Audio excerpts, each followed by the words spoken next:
Catapult. Obviously, a lot of people who've owned this stock for last year are very frustrated by the way the shares are performing, and I thought rather than just issue a routine quarterly commentary, I'd actually go back and look at some fundamentals, and so spent the last few days looking at what's been happening in the global wearable athlete monitoring device space.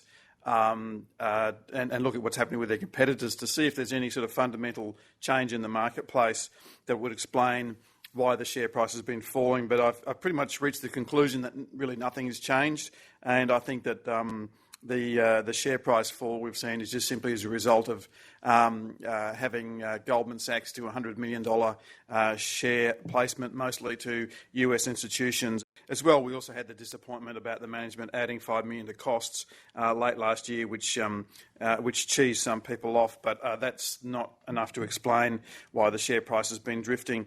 I think just to look at the fundamentals of this stock, the reason we own it is because we think they're the world leader in these wearable athlete monitoring devices, and we think that there's just got a tremendous future ahead of it. And just looking at the last 6 months, Catapult have clearly won at least 75, maybe 80% of all new mandates. Their competitors generate a huge number of press releases, a lot of publicity and get coverage and whatever, but in fact, in terms of cash dollars, cash money, as we like to refer to it here in the analyst department, in terms of cash money, these guys are taking everything home.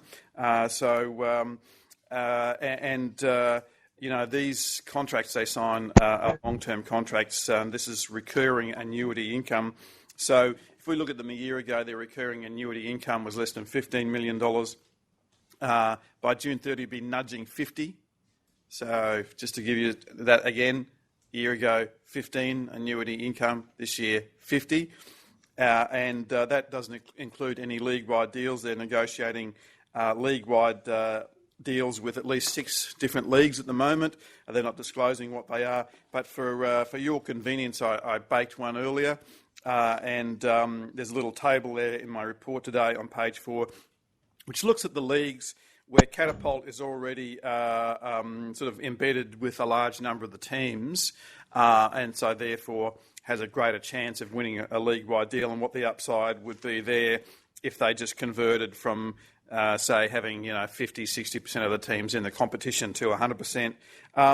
And I would say just on that low-hanging fruit, the easiest of those is about $21 million of recurring annuity income. That would be, and that's just the license fees. That's none of the other revenues at all. So I can't say when they're going to hit these league-wide deals, but the company's strongly intimating there's going to be a couple before June 30. But at the end of the day, if we look at the way that they're signing customers at the moment, these are just team-by-team customers.